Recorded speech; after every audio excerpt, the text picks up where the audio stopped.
الحمد لله الذي خلق السماوات والأرض وجعل الظلمات والنور.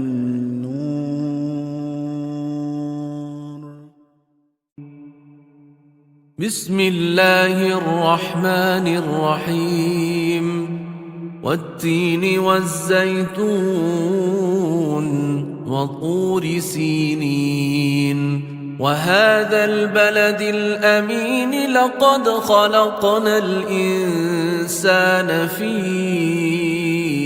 أحسن تقويم